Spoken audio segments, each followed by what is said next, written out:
The views and topics expressed by tonight's guest do not necessarily reflect the beliefs and or opinions of Paranormal Road or our sponsors. We present tonight's topic for your consideration and review. Ultimately, each of us must decide for ourselves what we hold to be true.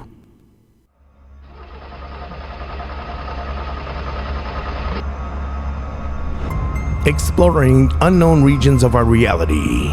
And she looks out and sees these lights in the sky and these different patterns drifting like they were going to land. Examining the depths of human perception. I remember when I was awake and I realized I was awake, I started to sort of scan the room and I realized that something was wrong. Pursuing the elusive and unseen. Electronics started acting up, ceased to work, overheated.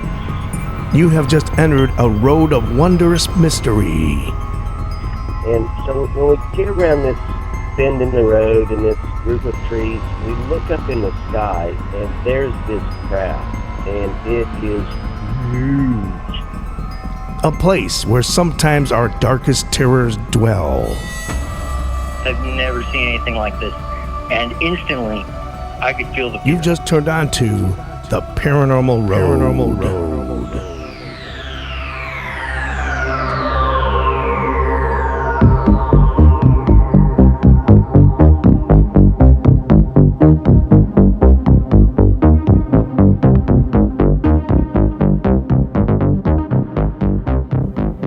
You've just turned on the Paranormal Road. I'm Dave Hensley, your host. And I'm Randy Kessler, your co-host. It is spring. It is beautiful out. It's actually going to be a high of 70 today here in Ohio, which after this winter, I am so looking forward to it. Yeah, people are going to be out in shorts. Yeah, but we are drawing to an end of our season. Only a couple episodes left, and then it is campground season.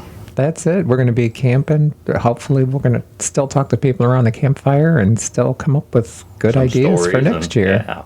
And, if you're in Ohio and you happen to be camping out at Shawn Acres in Oakland, feel free to stop by and ask for, Dave and Randy. We're always up for sitting around the campfire talking ghost stories and Bigfoot.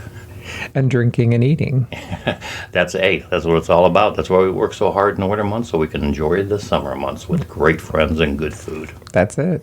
And even though our season is coming to an end, please still continue to send in those stories. We may do a bonus episode this summer. All depends on the weather. If it's crappy ass weather this summer, we'll have time to do some Paranormal Road episodes. But if the weather's good here, you're going to have to wait till the fall. Maybe that's a good thing. I don't know, for season 4 to start. But again, send in those stories to us so we can play them, or we can maybe give you a shout and do an interview next year.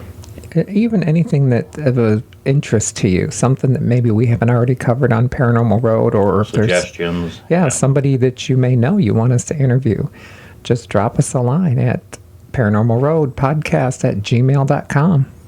And before we get on with tonight's guest, we have a Haddox report.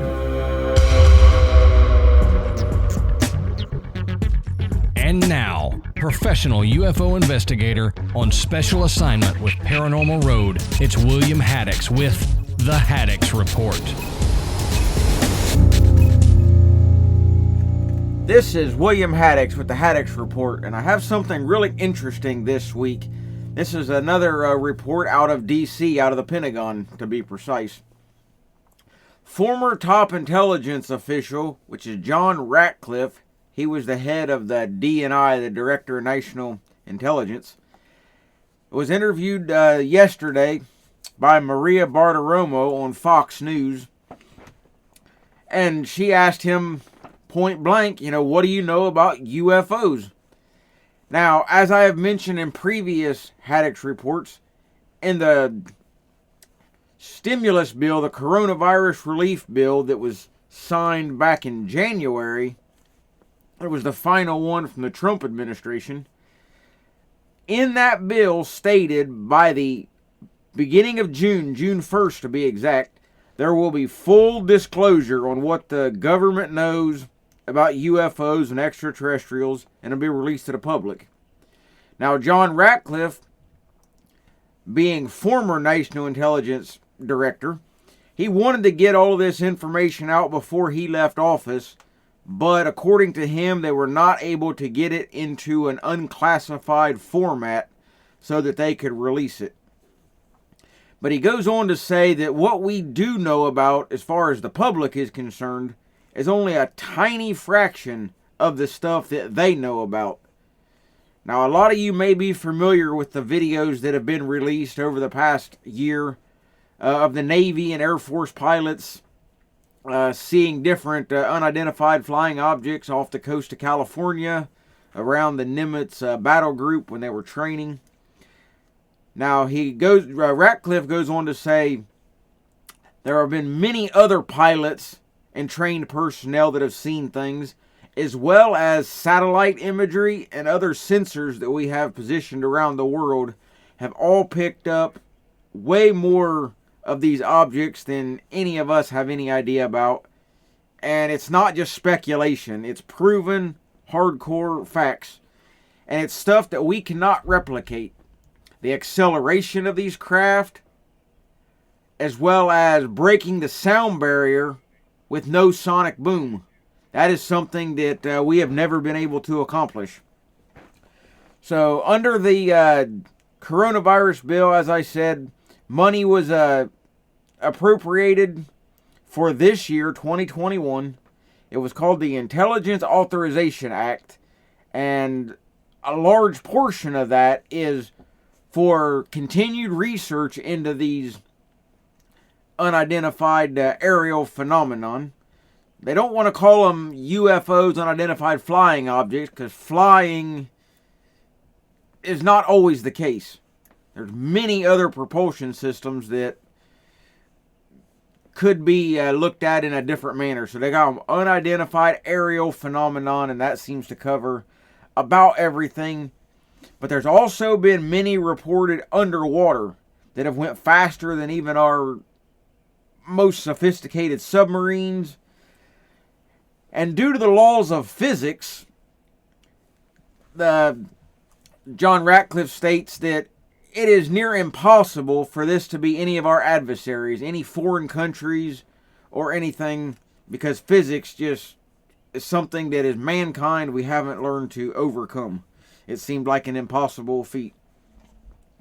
But he did not go on to say if any of these have been threatening or not. He didn't want to give in any real detail on any of these objects or occurrences, just to say that there is a lot more than we know about.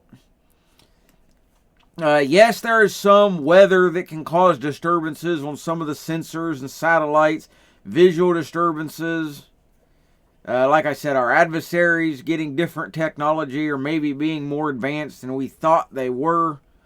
But in many of these cases, none of that seems to apply. It goes into the same mindset that I do personally when I'm investigating. I've got a checklist.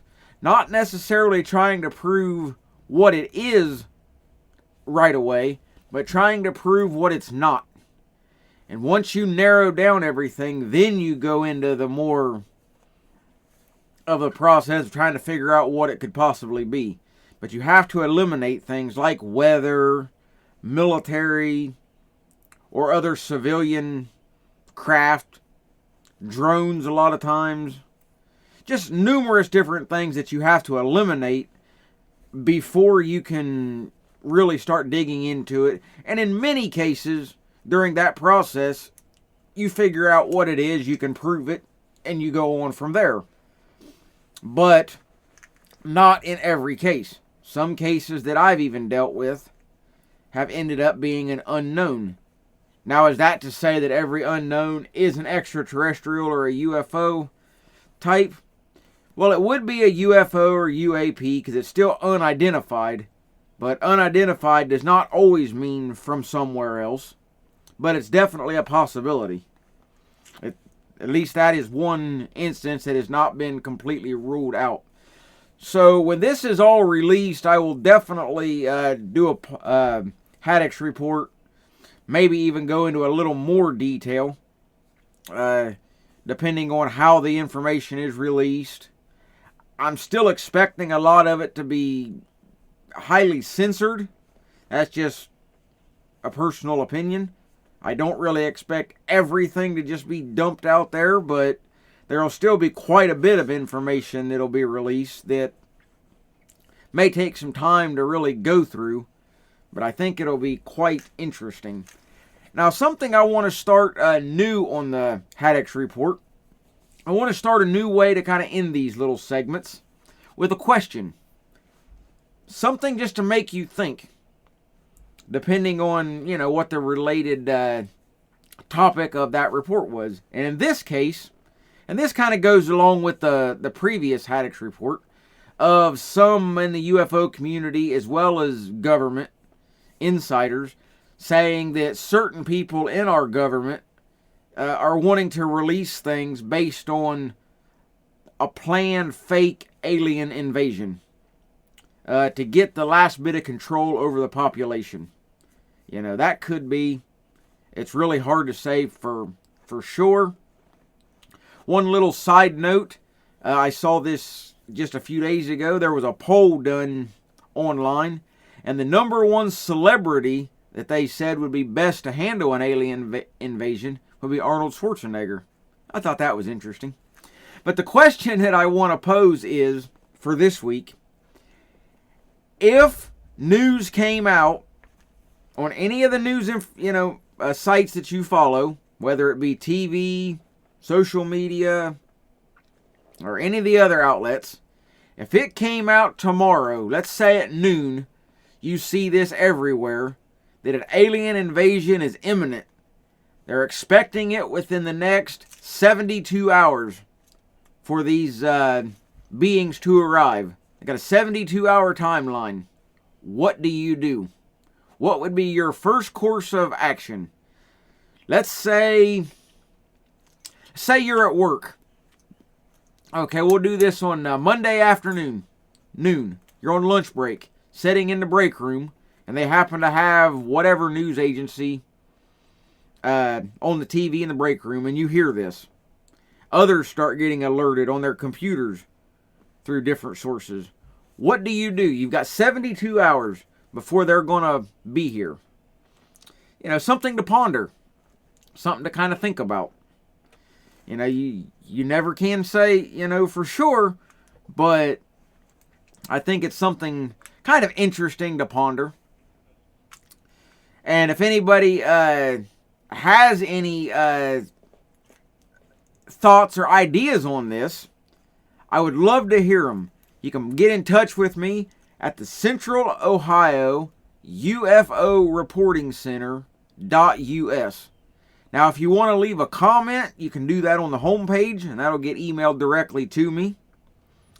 If you would like to report a UFO or a sighting, whether it be old or new, you can click the link at the top to report that.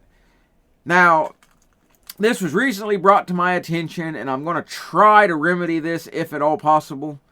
But if your report is lengthy and going to be quite long, what I would like is fill out the report, and when it gives the description of your event, you can give me a brief explanation if you wish, or just let me know that you're going to email me the full report. And the email is on the homepage, and it's Central Ohio UFO Reporting Center at protonmail.com. And that'll go directly to me. And that'll give you a lot more room to, you can either type it directly in the email or attach a file if you've got any photos or any other documents that you want to send. You can feel free to do that. You can also find me on Facebook at Central Ohio UFO Reporting Center. Links to that are on the homepage of the website. Or you can get in touch with Paranormal Road on Facebook, and they can get a hold of me directly.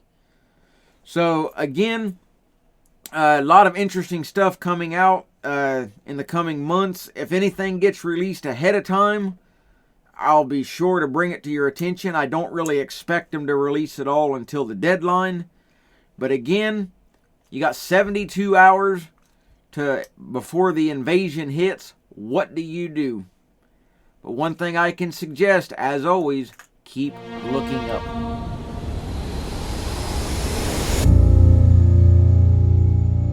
And thanks, William, for that Haddox report. You know, I'm not much of a conspiracy theorist. I really am not. But after this last year, seeing some of the stuff we've seen politically and everything else, I guess anything's possible. And as far as a staged or faked alien invasion, but what if it's real and you had 72 hours? That's an interesting question, William, because I don't know what I'd do. I think I'd call my kids, or I have no clue. I think that it would be the world panic, like is expected. You think? Mm-hmm. I mean, if it was imminent, and it probably would be. I could tell you one thing: there would be no toilet paper on the shelves. Why is it every little thing that happens, everybody buys toilet paper? I don't know. It's pretty shitty if you ask me. No pun intended. No pun intended. But yeah, very interesting. Thanks, Wayne, and keep us abreast on any new developments you may hear. And again, if we do a bonus show this summer, we'll definitely get that out to you. And speaking of shows, Randy, tell us about our guest tonight. Tonight we have the pleasure of talking with Jeanine Plumer. Jeanine actually has a ghost tour company called Austin Ghost Tours, Haunted Texas, and she also does a podcast called Haunted Texas and Beyond.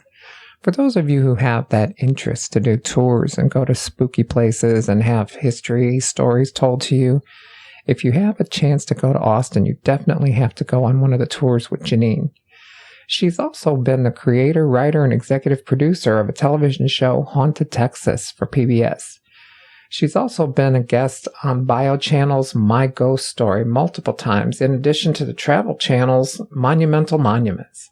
As a storyteller, she has written many of the stories featured on her tours, which she talks about a little bit in our conversation, which I found interesting. She started out her business kind of as a historian and doing a lot of history on Austin. And it morphed into a ghost tour. Yeah. Really, I think it's one of the biggest and most successful in the country. One of the things she talks about is how when she started doing her history and talking to the people of these buildings, how every one of them mentioned activity that involved ghosts. Yeah. So it's pretty interesting. I think you'll like it.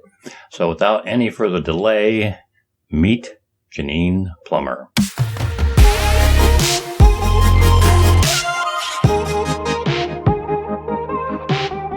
And welcome, Jeanine, to the Paranormal Road. Hi, Jeanine. Thank you for having me. We're really excited to have you on the show. We love having all of our guests on the show. It's I know. Everyone we say we're so excited for every single one. Because we are. We thought we'd start off if you could tell our listeners a little bit about, because your website is so interesting. And can you talk a little bit about your business, how you got started? And I mean, because it's when you think about it, your line of work is highly unusual. Well, yes, it is actually quite unusual, but I love it. And the website is austinghosttours.com. And there's a lot of information on there. But I got started, I actually never really thought about ghosts in my life. But I did and always have had a love of history. And so when I decided to start a tour company, and I was researching the history, I was at the Austin History Center every day. And then going to these were all historic buildings, and getting, talking to the people who were in those buildings and had businesses and telling them I was going to bring a tour there. Most of them had a ghost story. And though I wasn't as interested, and I kind of thought they were crazy, when I started giving the tours, I would say, oh, and they think it's haunted. And I would say, here's this ghost story. And everyone loved a good ghost story. And so I ended up just telling ghost stories, and it became Austin Ghost Tours. That's awesome. And you're so popular now. You do them once a week?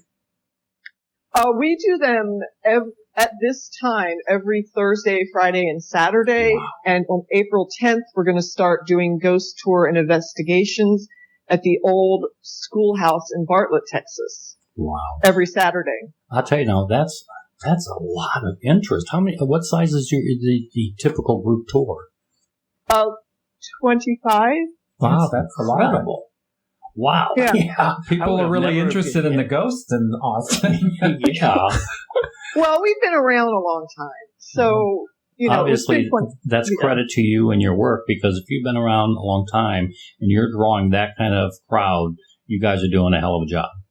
Yay! Thank you. Yeah. we really do. You know, when you take a tour, we start in front of Moonshine Patio Bar and Grill, which is a very yeah, right. Which is it's one of the it literally has one of the, I think it is the oldest property that's still, you know, a building that's still standing in downtown Austin, and it's super haunted.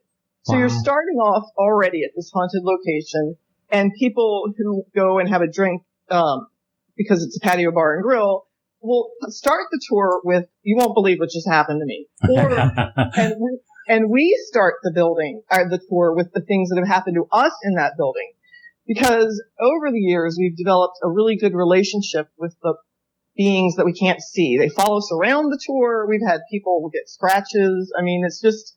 Well, that sounds like a good relationship. No.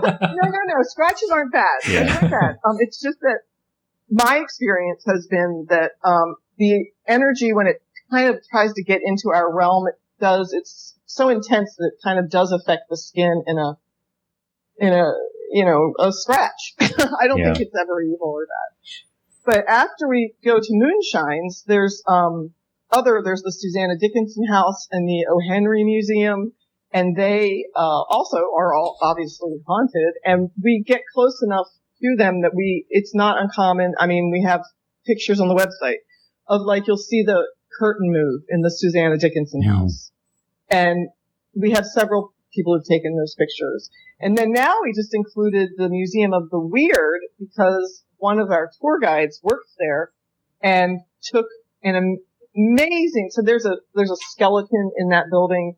And ever since the skeleton arrived, a real human skeleton in the Museum of the Weird, the building started being like different things started happening noticeably. And so my tour guide is working in there and seeing these things, just witnessing changes and witnessing lights turning out and banging and whatever. And at one point it was like so much that he went and took a picture of the skeleton. And we have this picture, and you can see a girl like in the, like, coming face through the skeleton. It's really awesome. Wow. You cool. mentioned that you have one of your tour people. I'm sure you don't, with groups that size, you don't do it yourself. How many people typically help you when you do these tours?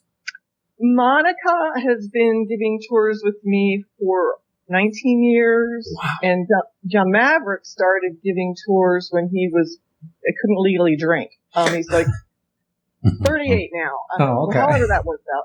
And then Michael is newer, but so I have 3 guides, and we'll probably get one. We're gonna, since we're opening up ghost tours in Bartlett, Texas, I will be having more guides. That's just amazing. That is one huge. Yeah, and the fact that you have these people that have been with you so long, it's like, that many years of helping you, they have to have a lot of stories and a lot of things to share with your people that come on your tours.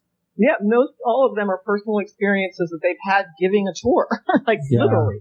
And that means a lot. I mean, when people leave one of your tours, the best advertisement is going to be them telling people what they experienced and what the guides experienced. Or what somebody else, I was standing there and this lady's hair just started moving up and that freaked me out. Yeah, just witnessing it. Yeah, and Monica actually has recorded things that have happened on the tour, and she plays them on the tour. Nice. That's cool. Now, do you get a lot of people that take the tour and they bring along ghost hunting equipment?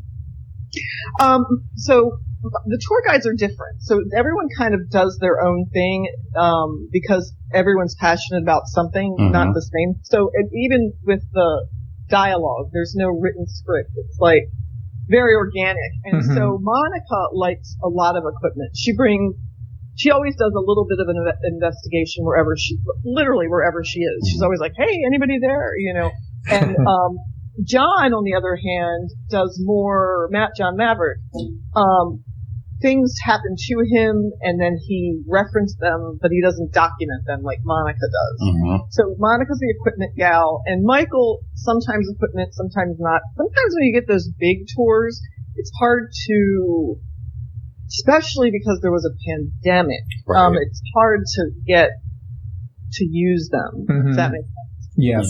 Now, I have to ask you, of the people that, are your guides, have you had a case where any of your guides that started to work for you was a diehard skeptic and were quickly changed in their opinion, or were they all believers before they started being a tour guide? The only believer was Monica. Wow. And I've had other tour guides that aren't like they've gone to college and gone away or whatever. Anyone who's still in Austin is still a guide. But, so Monica came in as a believer because her husband had passed away. And before that, I don't think she ever thought about a ghost in her life. And then he passed away and she started having amazing things happen. Like just wow things. Like she could tell you just things moving, voices coming through the radio, voices coming through her phone. And it was obviously her husband, and it made her look up ghosts. And she was a performer. She has a real job, but on her free time she would act in plays and things like that. So because these things were happening, she contacted me just to talk and then to become a guide, and then she never left. Wow. And then John Maverick was 100% just a storyteller. He would just tell the ghost stories like me. Right. In the beginning, I was just like, okay, you want ghost stories? Here they are. So you weren't much of a believer yourself, and he was not at all. Okay. Not at all. And John, and it's only, and for me, then everything started happening, and now I can't say, I'm 100% positive there's something beyond our five senses that influences our life. So, but John, he was, scared, kind of. These things would happen, and he was in total denial. He was like, I don't know what that is, but, he's settled down. I was going to say, he's probably got used to it now, and, That sounds like our guy. We have John Michael, who was just a friend of a friend, and we did a big project where we needed extra people, and he's like, oh, sure, I'll come and run one of your cameras for you. And he got so scared in the basement of a property that he just came running out of there like, oh my God. They're real. Ghosts are honestly real. I'm like, yeah. Love it. So yeah, we have one of those too. Yeah. It's cool though. I really like it. I like when people don't really believe, or they kind of play it off as funny. Yeah, this is funny. But then when something really happens to them, they run screaming like a little girl. Yeah, I love it. Now, obviously, you take through a tremendous amount of people, over the weeks and over the months and years. Do you have, I guess the question I'm going to ask is, how well behaved are your guests? Do you ever have a problem where you've had to throw somebody off your tour?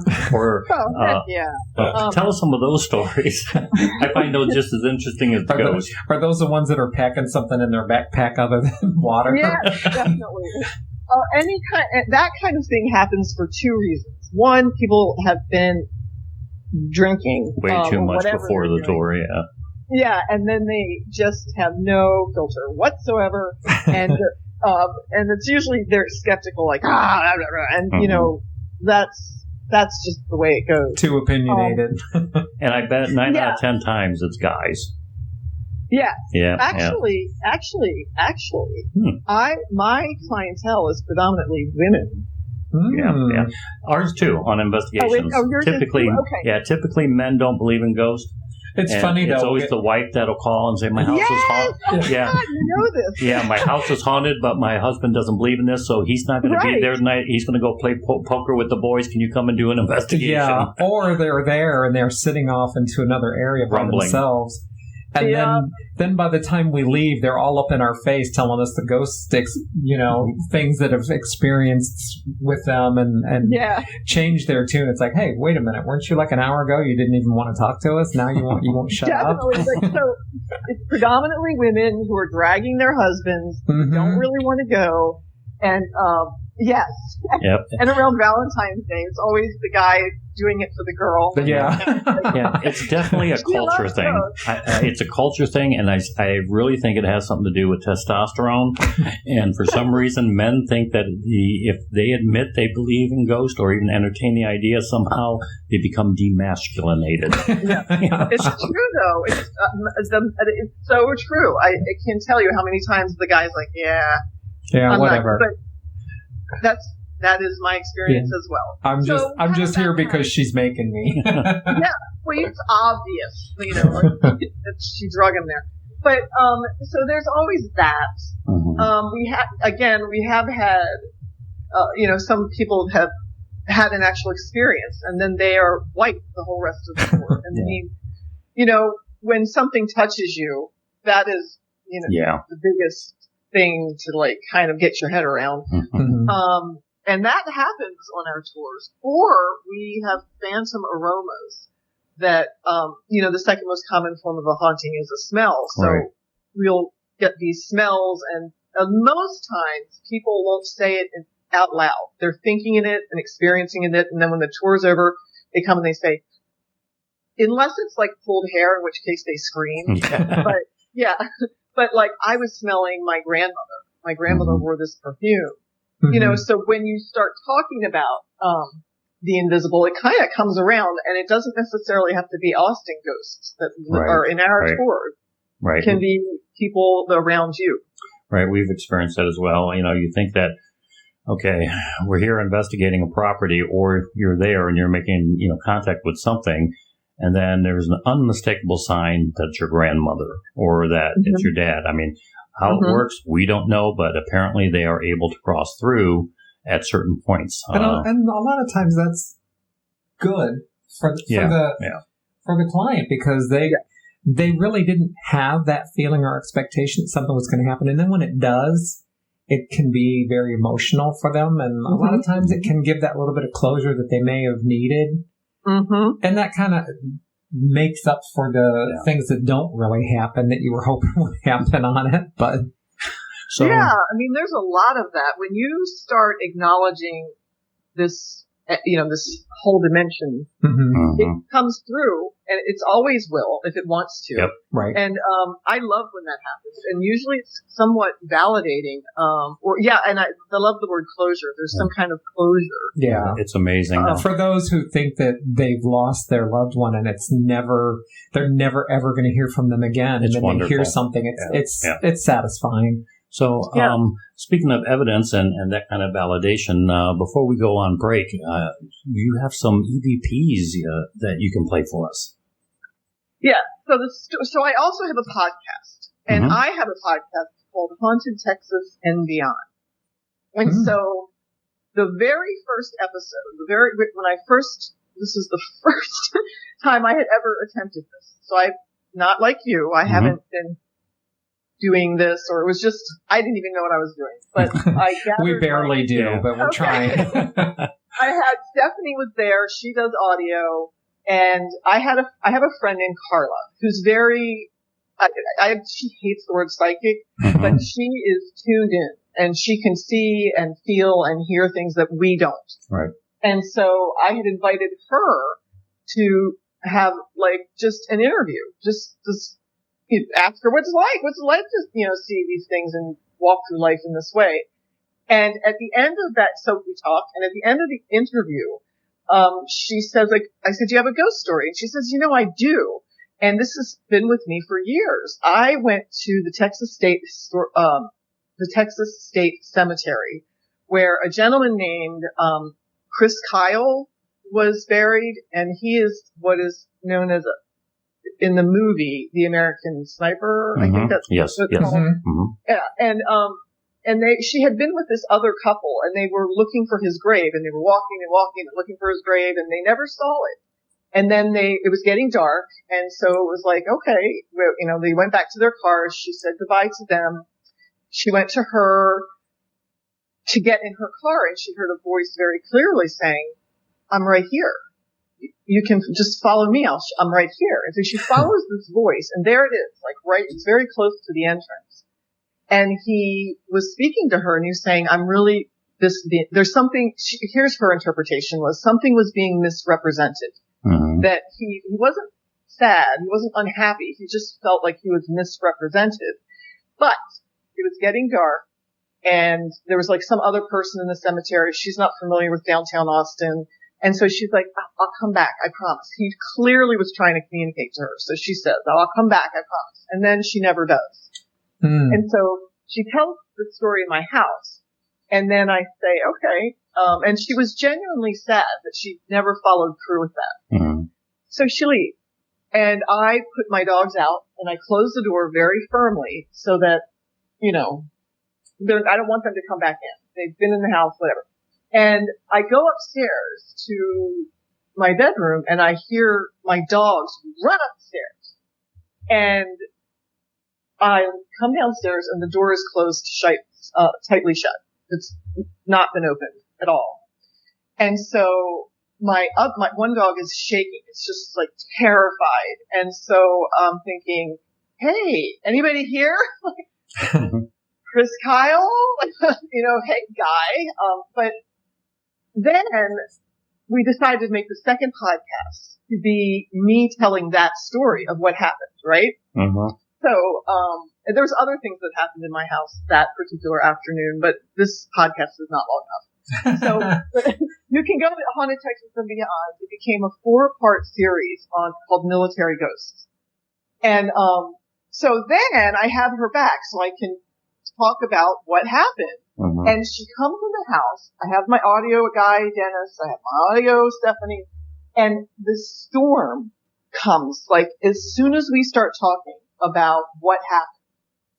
And it is a huge storm. And that it turns out that storms provide energy for invisible entities to manifest them. I did not know that. So while the storm is happening, Carla starts, we can hear the voices, we can hear the clicking, the whole room is on fire. And she starts saying, is this Chris Kyle? And is this Chad Littlefield? And she's just communicating. And you hear in this first one, that you're going to play, Carla's walking around the room and she feels like there's a big presence and she's next to Stephanie and she's saying, I feel like good times. This guy's saying, whoa, don't focus on the negative. I was a good time guy. And then she goes to ask Stephanie, do you like drinking? Because she's also getting that he likes a good time and he likes to drink good time kind of thing. Mm-hmm. And then there's the video where you hear, the breath and the yes. All right, yeah, let's play that for our listeners now, and we'll be going to play it twice. So Here we go.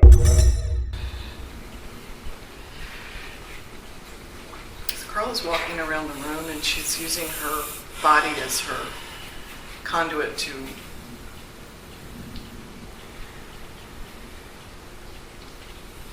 Are you a drinker? Nope. Nope. Oh, come on. And let's play that one more time. Carla's walking around the room and she's using her body as her conduit to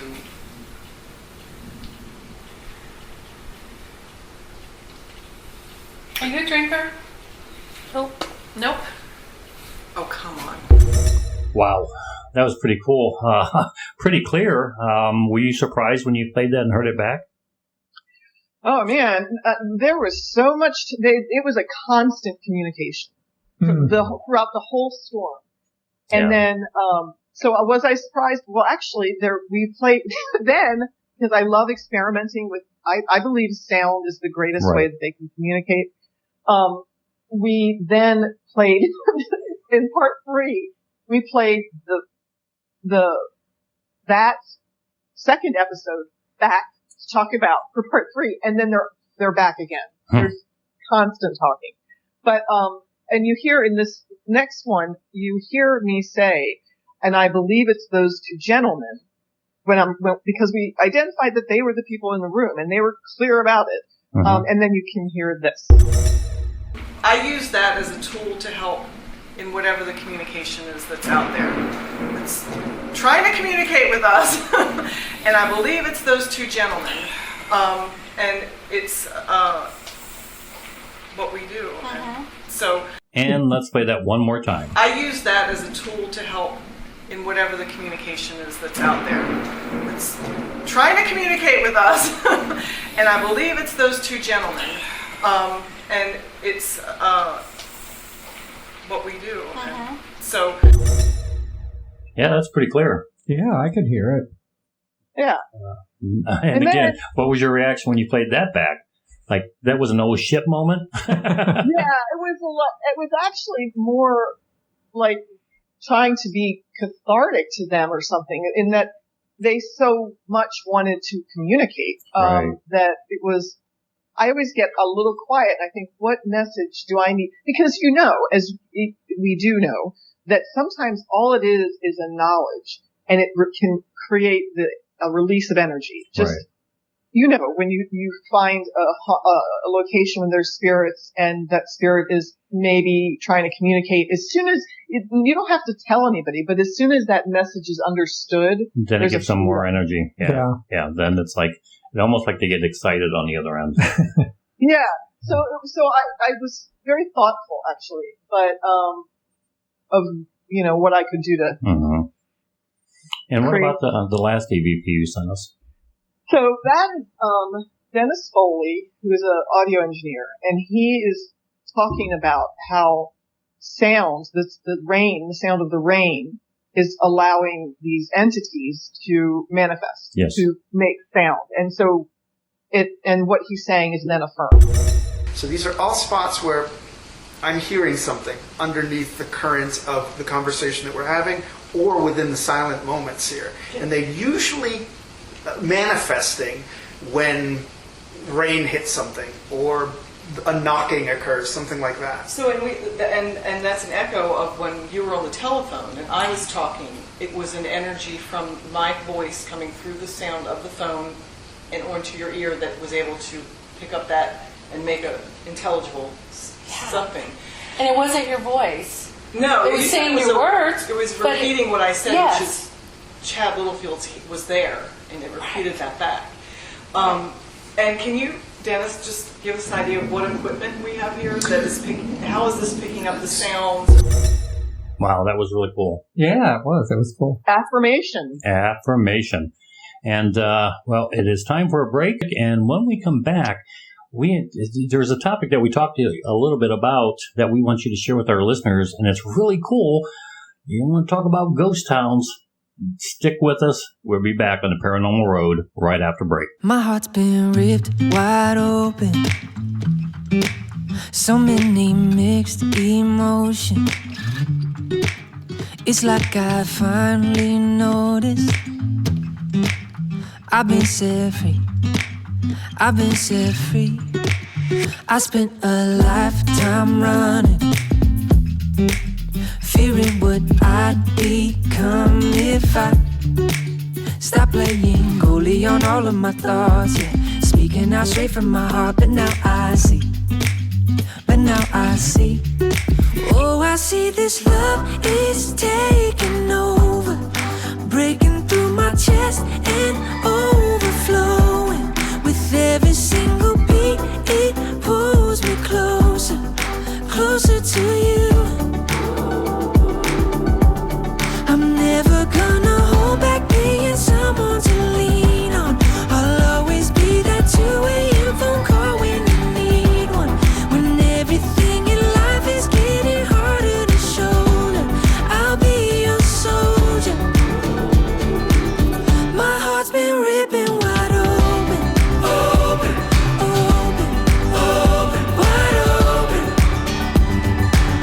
My heart's been ripping wide open, open, open, open, wide open. No words enough to show it. Now my whole world's in motion. I feel like Fred, but in my neighborhood, yeah. Call me and I will make sure to set you free. To set you free. Oh, I see this love is taking over, breaking through my chest and overflowing. With every single beat, it pulls me closer, closer to you.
If you would like to be a guest on Paranormal Road, comment on tonight's show, or share a personal story, email us at paranormalroadpodcast@gmail.com.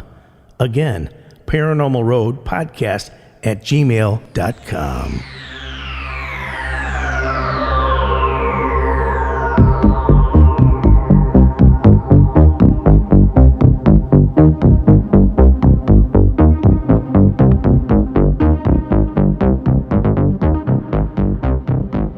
And we're back on the Paranormal Road with Jeanine Plumer from Austin, Texas. Jeanine, you were telling us earlier that you're involved in a project, a ghost town. Yeah, and this is before we had, we're actually on the show, so I'm like, hold off on that. We got to talk about that on the show. So fill our listeners in on, because it sounds so neat. Tell us about this project. So this unique project is, there's a town an hour northeast of Austin, Texas, called Bartlett.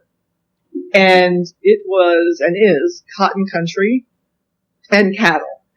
And it was founded in like 1881. People probably had been occupying that land before that, but it was a town. But then the railroad came, and so it became a booming town. And it had 3 banks. It had lots of shops. There was it was a real functioning town. And then in the Depression era, there was a couple of things that really made the economy fall apart. And it was like the boll weevil ate the cotton, the war happened, and most at that time of the cotton was sent to other countries, and now there was no exchange going on between other countries and our cotton industry in Texas. And there was that, there was the Depression, there was just a bunch of, it was the perfect storm, but the town closed down. And like in a week, everybody just left. Wow. And they walked out of the bank, they walked out of the shop, and the train stopped coming, and then it became a ghost town. So I think sometime in the 60s, some people tried to have a shop here or shop there, maybe again in the 80s, but predominantly the whole center of downtown was empty and had been empty since 1930. And then a man named Robert with a vision saw all of these buildings and started buying them one by one, and to like rebuild this community into artisans and just make it thrive again. And I was put in contact with him and have been working with him. And one of the things that we're doing there is an old schoolhouse that used to house like the whole school from kindergarten to 12. There's a new school, but this is the old school. And it's the Bartlett Activity Center, and it's filled with antiques, and it's old, but we're doing, they're allowing me, Austin Ghost Tours, to do investigations and tours there. And we're going to be doing those every Saturday, starting in April. And that's going to be really interesting. But also, we're going to be doing a ghost tour of the town itself. Like, literally, if you go into the old bank building, there's still all the papers. Like, all of the deposit slips. Wow. All the books. Sounds like they left in a real hurry. Yeah. Yeah, they did. And there's a story, but you have to take a tour. But yeah, so you can see like all the deposit slips, and also the town is within Bell and Williamson County. It's literally, so one bank has a line through it, and on Williamson County you can put money in, or you can drink, and on Bell County you can't drink. So if you want to, like, there's different laws, and so there's a line. So you could go to one teller and do one thing, and then hop the line and go to the other side. And but I was discovered the town by a woman, Jennifer, and she has taken one of those banks and restored it into an Airbnb. So it's an Airbnb that is a bank, like a 1930s bank. Oh, I bet that's cool. Very cool. And she would always hear this child laughing. Like, she would be in there by herself. She also uses it as an office when she's there. and just this girl laughing and laughing. And that was what brought me to the town, was a ghost story.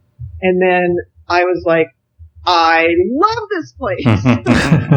And so, I mean, you have to just love it. It's still so empty. There's still, and it just has so much energy there. But this Halloween, we're gearing up for like a really cool, we're going to build a haunted house that's not, okay, so there's going to be a fun haunted house that's all fake. You go in and you get scared, you're 13 and older, in one of the buildings.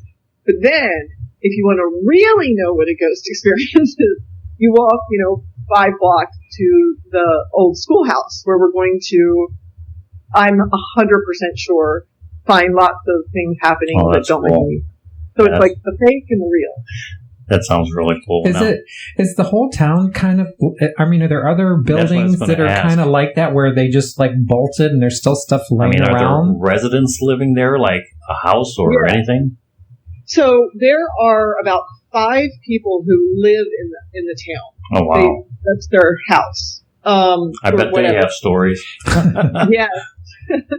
But there are other buildings where somebody just walked away. And then there are other buildings where you could see in the 60s that somebody tried to do something, but there was like no foot traffic. There's, if you're not, I mean, it's on 95. I guess it's a drive-through town, but is this an isolated town? Yeah, I was going to ask you, is it isolated? Is it farmland around, woods, trees, Sasquatch country?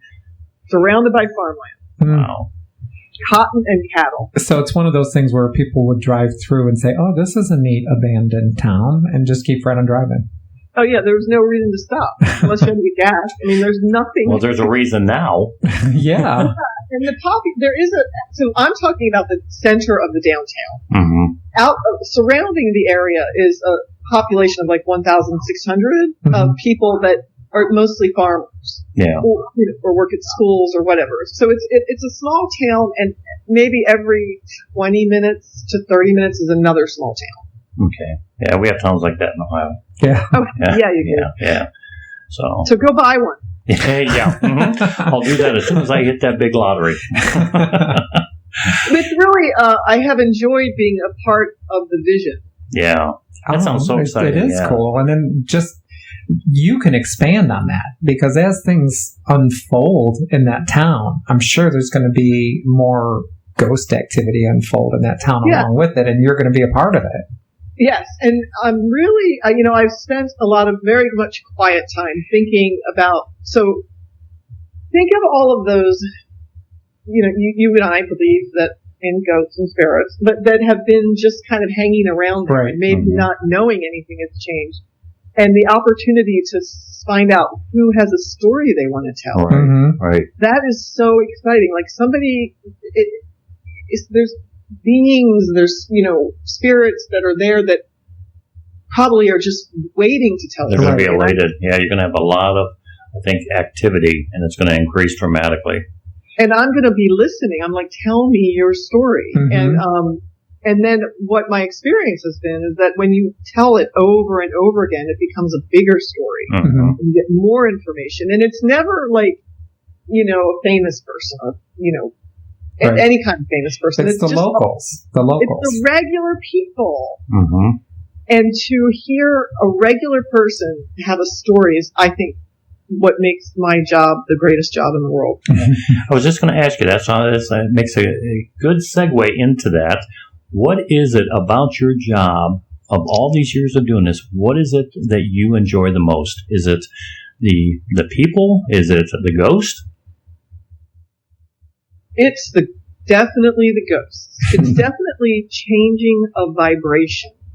A lot of times when there is there's many reasons why spirits are around, but specifically if someone wants something corrected, there's a misinformation, or there's these certain spirits that they just have to say something so they can be free. Right. Something is holding them, and then when you find what that is, and you go, oh, wow, okay, so, and this happens to me. I mean, I'll understand everything in the blink of an eye. And you know that you just change a vibration. I'll tell you, that's where you and I and Randy, where we can relate. I have to agree with you 100%. We have found, in again, being investigators ourselves, that it seems like it's important for that spirit to tell their story. Yeah.